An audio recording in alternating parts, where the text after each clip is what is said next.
Like, who lets a friggin' 3-year-old child leave on rollerblades with a dog? Like, what?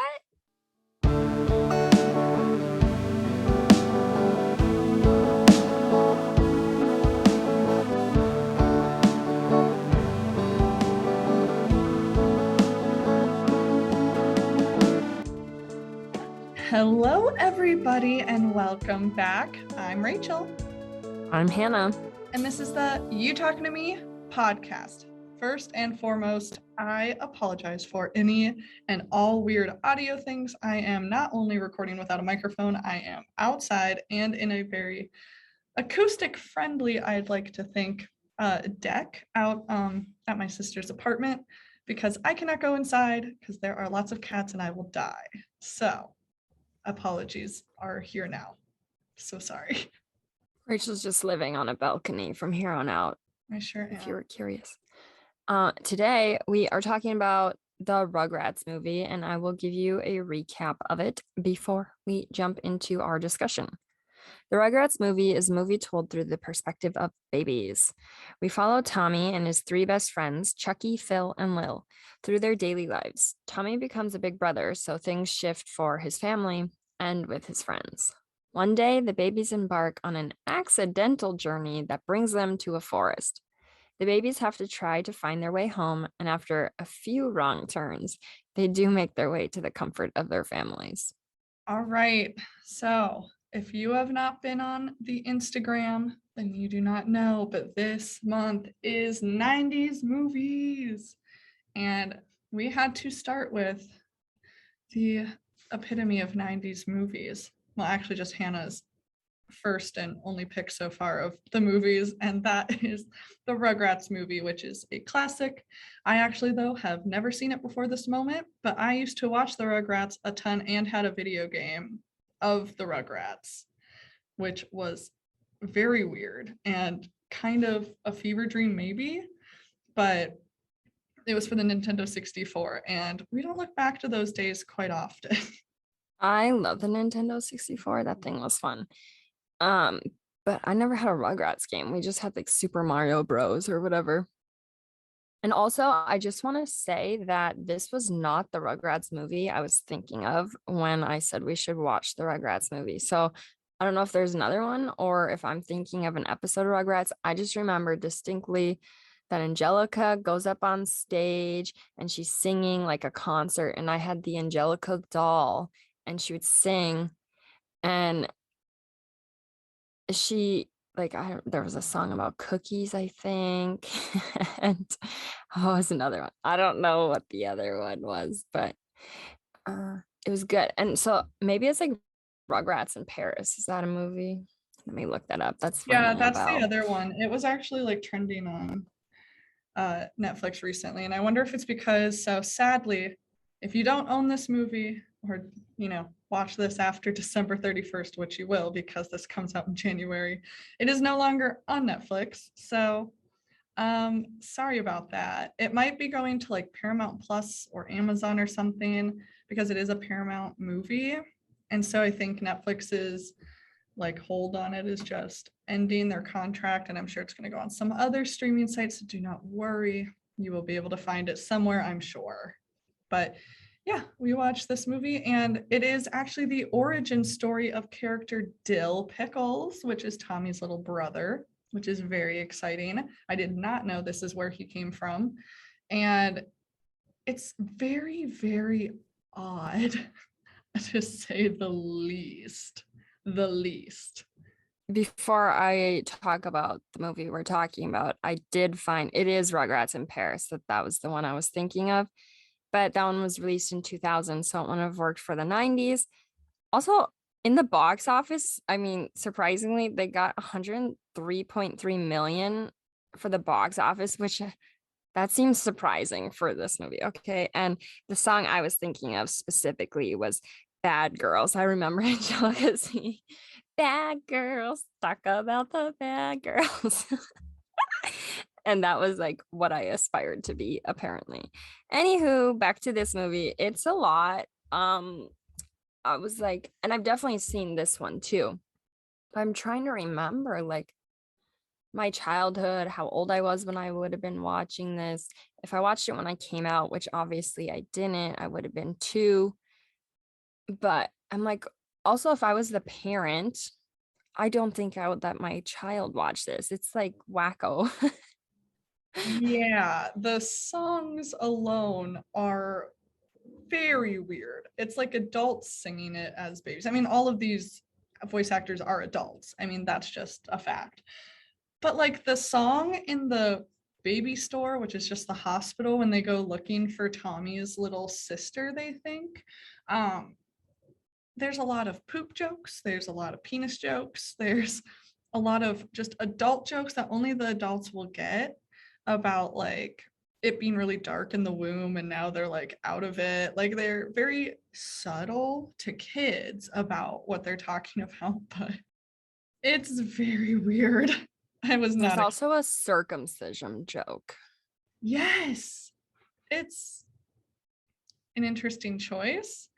And like I know that they expect adults to be bringing their kids to the movies and they want to like be able to make the parents laugh too. That might just make me uncomfortable and be like, maybe we should walk out because that's probably in the first 15 minutes that this part comes in, maybe first 25 minutes. It was very, and the babies were ugly, like in the hospital, especially, like the most hideous creatures I've ever seen, I ever. mean, let's be honest, a lot of babies are. Yeah, but let me just, I don't know. I could not look at these babies. I was like, this is just very ugly animation. But it's also better animation than some things that I've seen from the 90s. That's when they started toying with like the 3D animation that we have. Like that's when Toy Story came out was in the 90s, like 91 or so. Seriously?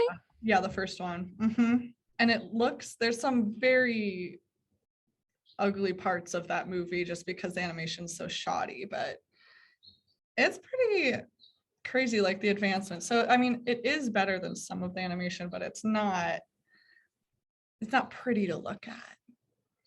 The original Toy Story is 1 year older than we are. Never would have guessed that. Also, I hope everyone else is experiencing these lovely bird sounds that I'm getting from Rachel's end. It sounds so peaceful. Well, maybe we'll get Anyway, one on the bird feeder during this podcast. So go watch the podcast on YouTube, and one you'll get to see my nose and face slowly get redder and redder from the cold. It isn't as cold as it is in North Dakota. Did you hear? There's a rooster. I did love not that. hear the rooster. I can hear birds chirping though. It's actually a heat wave right now because it's like a high for the past few days. It's only -6. It's like Yesterday morning is -30. So, and that's Fahrenheit, people, not Celsius. yeah, it's like in the 40s here is the high. So where I'm in New Mexico, by the way, people.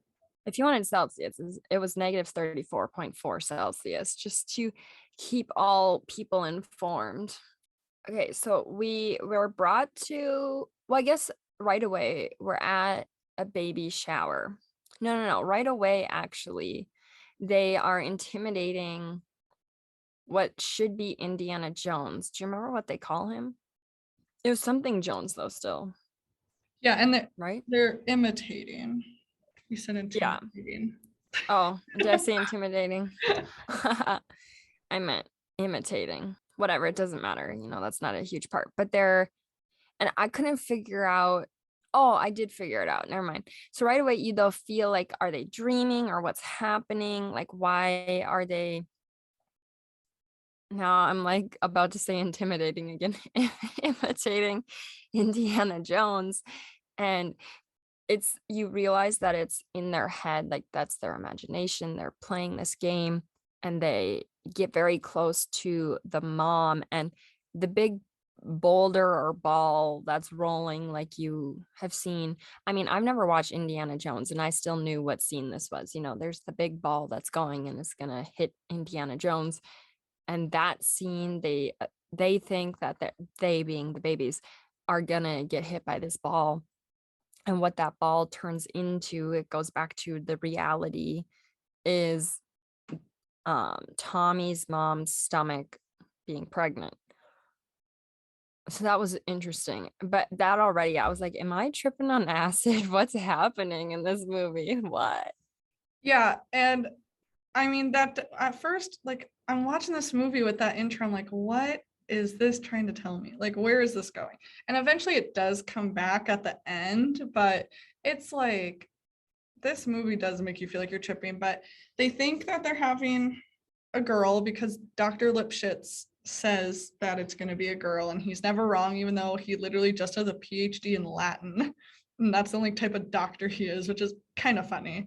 And there's all these like it makes you feel like you're in like a homeopathic or like I don't know, like hippie kind of place. I don't know. They're making it seem very like non-modern medicine, okay? Because there's like these weird rooms. There's like the Tibetan terrace room, the aquatic immersion, which is you're literally just underwater giving birth. There's the old country room, which is like literally a farm. It's so dumb. It's so stupid. And so they eventually give birth. It's a boy and it's Dill, and everyone's shocked, but Tommy is very excited at first, and then it like fast forwards to 4 weeks later, and the baby hasn't stopped crying since he came home, and it's stressing everybody out. And Tommy's sad because he's feeling left out, and no one like has time for him as much. And I understand it. Like new babies are a lot of work. And also though, like you've got to make sure your current kids don't feel like they're being replaced or you found something better and stuff like that. So it's very, very sad when he like grabs his blankie and his uh book and just like kind of just crying off in the corner. And then you also see the dog. Spike is left outside and it's raining. It's like, oh, poor people. I mean, poor Tommy, poor doggy. What happens right after that? Because there's some sort of shift. And well, we find out that Tommy's dad likes to invent things like contraptions, or I don't know what else you would call them. Contraptions. They're supposed to be toys for the kids, but I don't know. He invented this one dinosaur thing and it breathes real fire. And it's like, that's probably not a good idea to give to a child.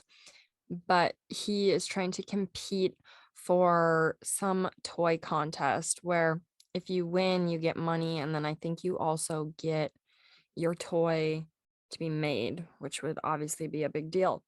So he's building, oh, I don't remember the exact name of it. It's a Reptar wagon, basically. Tar wagon. Yeah. Ooh. And Reptar is like this dinosaur toy that's like huge in this universe. And so that's like everybody knows who Reptar is or whatever. So yeah, and it's only $500 if you win. Yeah, which I was Even like, in the what? 90s, that's not that much money. Yeah, Just come saying. on. It probably cost him $500 to build the thing. That's just one of his many inventions. And so you kind of get a glimpse at his I don't know what you want to call it, but dynamic, I suppose, with his brother. And his brother is Angelica's dad. Angelica's Tommy's cousin, obviously. She's older than Tommy. I have no clue how old she's supposed to be. Younger than grade school, but older than a baby. And the other thing that's interesting, though, Tommy is obviously depicted as a baby and his friends are depicted as babies, but then his baby brother is also a baby. And I'm like, if Tommy's like wearing only diapers, no pants, and waddling around and completely bald and still fully drinking out of bottles, like how old could he really be? You know? Um, is he a year old and then that's how soon the baby brother comes along? I don't know, but I just realized that halfway through the movie. I was like, he's a baby, but he has a baby brother. Okay. I got it. Yeah, and he's Which like a that smaller baby, and it's so weird. Stu is Tommy's dad, and I don't remember the other dad's name. I think it's like Drew or something, or Lou. I don't know. And their relationship comes into play because Tommy's dad is trying to tell him that the best friend you'll have is your brother. and he's showing Tommy pictures of him and his brother. And because Tommy obviously is feeling abandoned a little bit and like he doesn't really know how he likes Dill. And then we see that it's complicated because the dad's trying to tell him, like, oh, your best friend's your brother, but he's also been fighting with the brother and not getting along with him. And I think that that's a real reality for people, though, especially when a new kid comes home, they don't always like the sibling. I don't know if my brother likes me because I was like Dill and I cried a lot. He would ask to go to work, which was daycare, because he wanted to get away from the screaming. Oops. See, I asked my mom how I was when my sister was born, and she said that I liked her. There's nothing like of note there, but that when Emily was born, I didn't get to sleep in a crib anymore. Emily got to sleep in the crib. So I was like just over 2 years old. And so I had to get my own big girl bed. Absolutely not a fan of that. I used to be really great at going to sleep. Apparently, I'd grab my bear, Santa Bear, I'd grab my blanket, I'd sit on the bottom of the stairs and go night night, night night until someone brought me up to bed. Great sleeper, apparently. Hit 2 years old, Emily's in that crib. Absolutely not. Nope. Apparently, I would start. I tore all of the sheets off the bed. I opened up like the closet, would tear down all of those pillows, throw them down the stairs. There was a baby gate at the top of the stairs. I'd throw my stuffed animals down the stairs.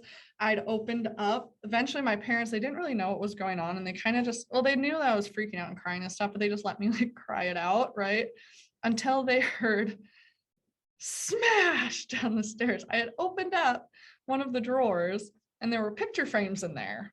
And they were like, oh, we better get up there now, you know? So they didn't want me cutting myself on any of the glass or any of the plastic of the picture frames. And so after that, my parents turned the dresser around, which had my clothes in it. So every morning they had to turn it back around to dress me. And every night, down with the pillows. Over the gate went my blankets. Out of the room went the sheets, like everything, every night. It kept happening. And so eventually my dad had this brilliant idea. I'm just going to go lay with her for a little bit until she falls asleep. My mom was like, it's not going to be a good idea. You're starting something you don't want to finish. Like, don't do it. She's going to get used to it. Well, he did it. And then about 8-10 years later, he was still sleeping in my room. Mom was sleeping in Emily's room. We were those kids that were just, there'd be times like my dad would be sleeping on the floor or on the couch and I'd be sleeping in the opposite one. And like, it was awful. Like bad setup, but I think I grew up okay. I don't have any issues. Not But one. it's just funny like how change affects people, even small people. So I don't think I didn't hate Emily at first, but she was way messier than I was and like didn't care about being dirty. I was that kid. I was no fun. I was like, what if, I wouldn't eat Cheetos or Doritos because it got my fingers dirty. Like that grossed me out. I mean, it still does kind of gross me out. I have to wipe my hands off, but like I'll still eat them. And then she had the funniest story my mom's ever told me about this type of thing is that my sister had like food all over her face. And I was like, are you going to wipe that off? My mom goes, no. I go, why not? My mom says, well, it's not bothering her. And I go, well, it's bothering me. I didn't like going in the sprinkler because I didn't want grass on my feet until my mom literally forced me. She picked me up screaming, put me down and made me run through it. And then I enjoyed it. I was just like no fun as a kid. Now, surprisingly, for me being the germaphobe that I am, I mean, I've always been aware of like sicknesses and I never wanted to get sick. But germs were a little different. Like I was the kid that was literally eating dirt and grass and tree bark and sand. And I would get real muddy. I would play with the worms. I mean, I don't even want to know how many things went in my mouth as a child. I ate honeysuckles. Like it's like the basically name an object outside and it went in my mouth. Like why? I don't know, but I thought I had to try to eat it, you know? For the sleeping, I was never good at sleeping. They stopped me taking naps. I think I was I don't know, 3 years or younger, because otherwise I would stay up past midnight, I believe my mom said. I could be wrong. I just know they had to stop me on naps very early because otherwise I would not sleep and I would just stay up all night. It's just And you great. being the screamer and crier, that just sounds awful. So Yeah. But I can't that's so funny that you were like offended by Emily's dirty face. it was It's like great. horrible. I hated it. And she was a messy kid. Like I don't know how I made it out alive those first couple years. Because I do remember her, like I wouldn't kiss her or anything because she was dirty, like all over the face. I'm like, Yeah. no, do not like her. Just get her away. And then 8th grade hit, we were in the same middle school and we were best friends. So there we go. Even though It we were in the happens same school in eventually. elementary school often. Like I don't understand why middle school changed everything, but whatever. I don't think my brother and I were friends until I don't know if he would agree that he was friends with me in high school, but that's when I feel like I started to like him. Like he never had a problem with me. I always had a problem with him. It's like, you're weird. I don't like you. I'm trying to see. I have this picture on my phone of me as a child, and I just realized my hair today is like the same in that picture. And I'm like, I'm basically my 3-year-old self, if I can find it. Okay, so the next thing that happens in the movie, I don't remember how we get there, but somehow the dinosaurs made the Reptar, so whatever that thing's called, the toy. And the kids get in it. Well, they're trying to get rid of Dill because they think that if you just bring him back to the doctor's office or the hospital, but it's like some special place. It's not even the hospital. The baby store.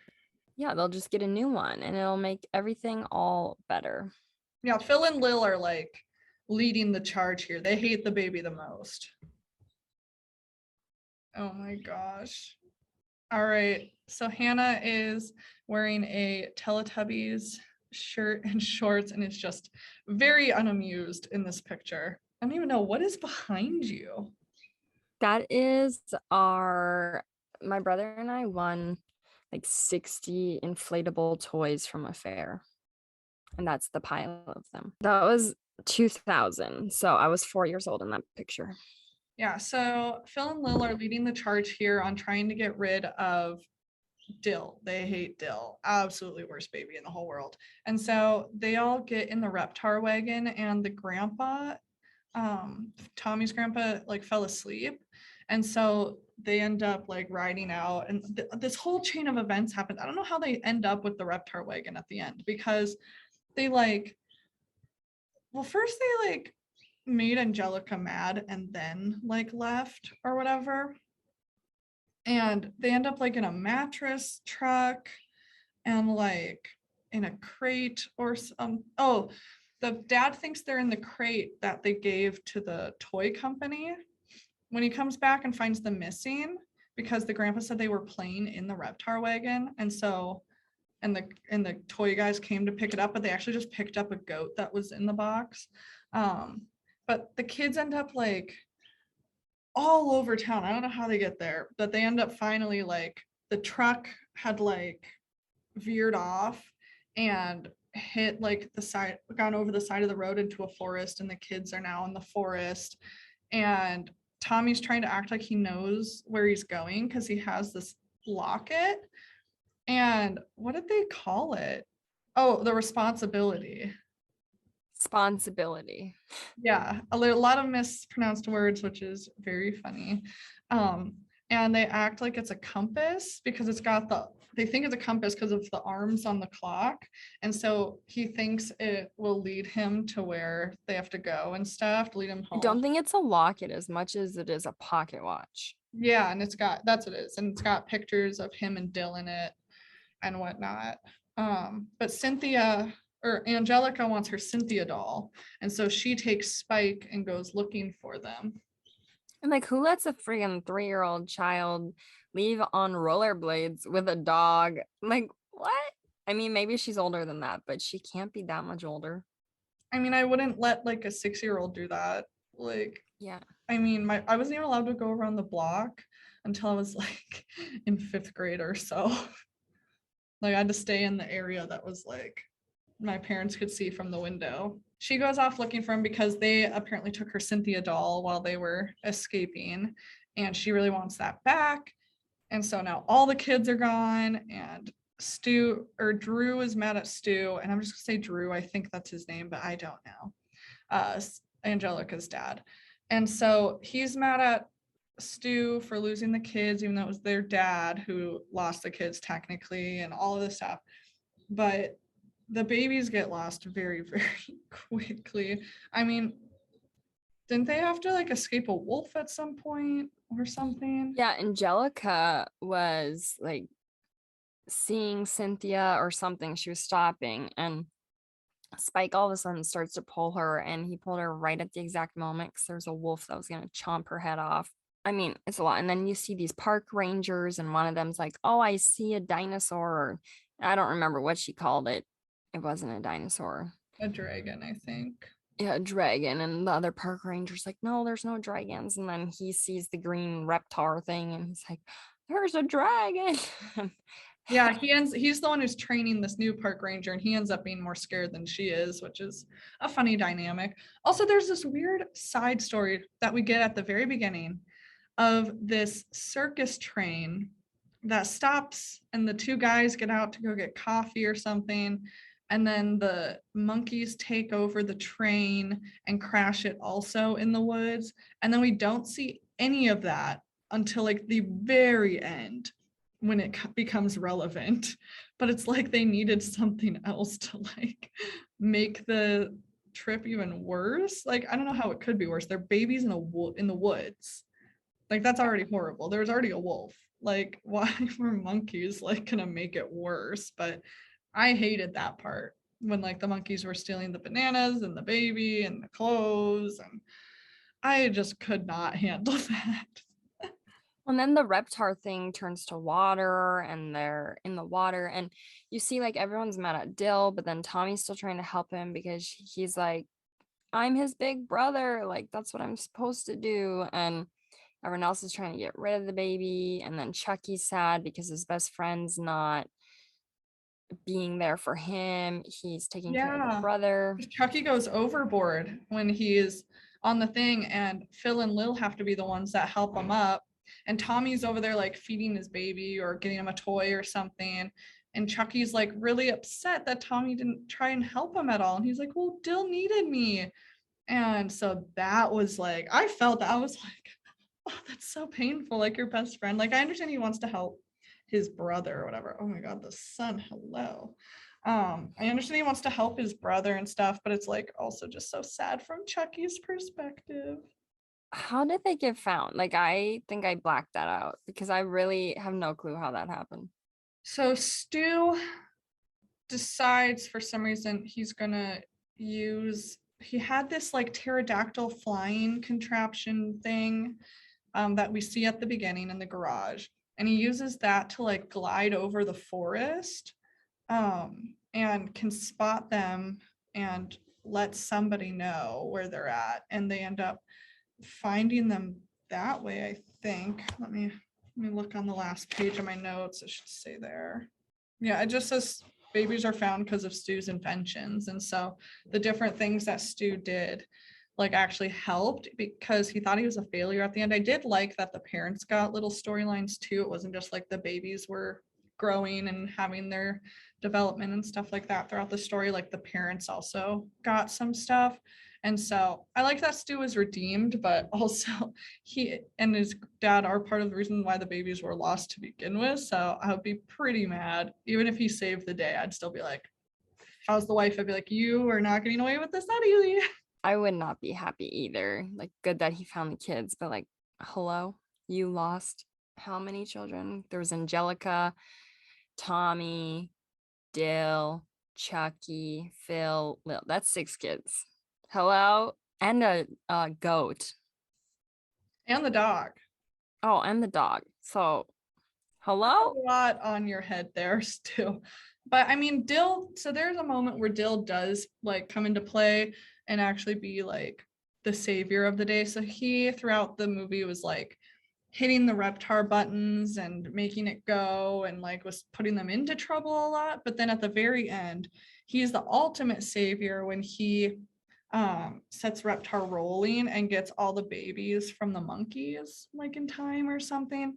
And then also Spike ends up saving them too when he like falls into the waterfall to like save the kids from all the monkeys, which is like so tragic. You're really gonna like fake out killing the dog? Like, what the heck? That's so cruel. Like, this movie is already weird. I don't need to be like also sad like about it.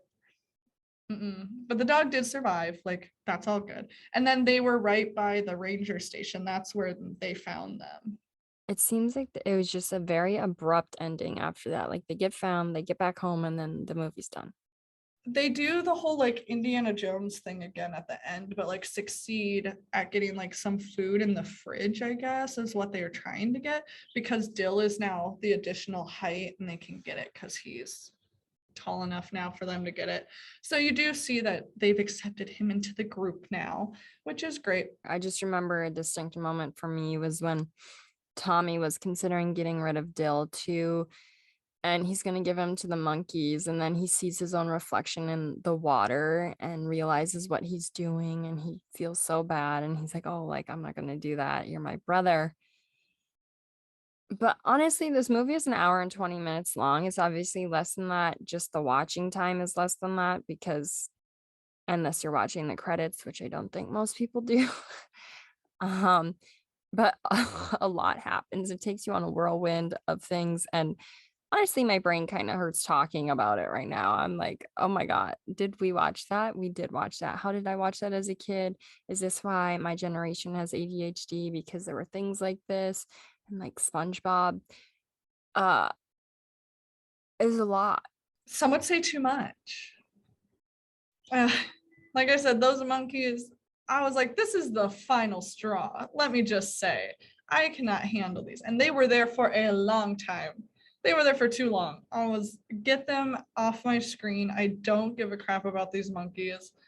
And it just seemed like it was so convenient. Oh, another obstacle because of this dang train. It's like, okay, how about they put themselves, I wanted them, the final big thing for something to have like they put themselves into that problem. I don't want it to be like something that wasn't under their control, because if you get yourself into trouble and then can find your way out of it, I think that's a lot more rewarding than accidentally stumbling into like a huge problem and then having to fix it. I agree for sure. Overall, I think I would rate this movie 5 out of 10, maybe.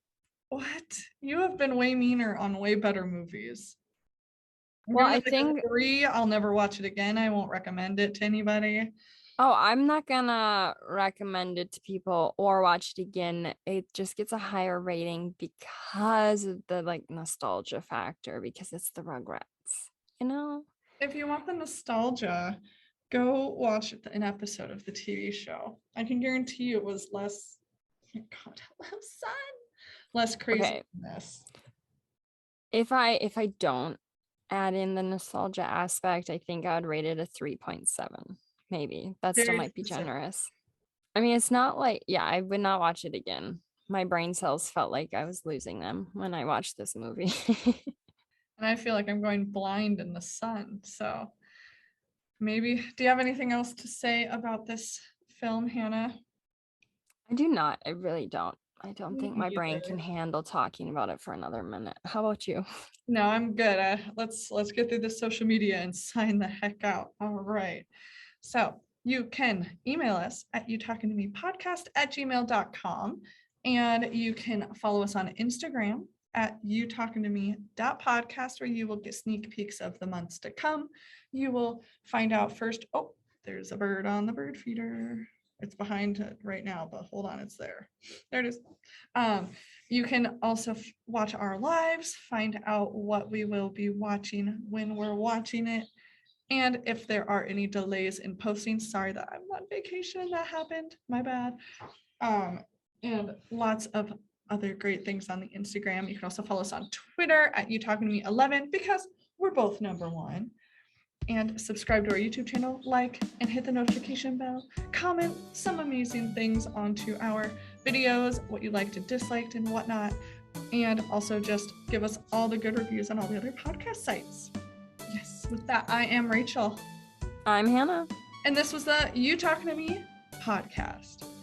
Bye.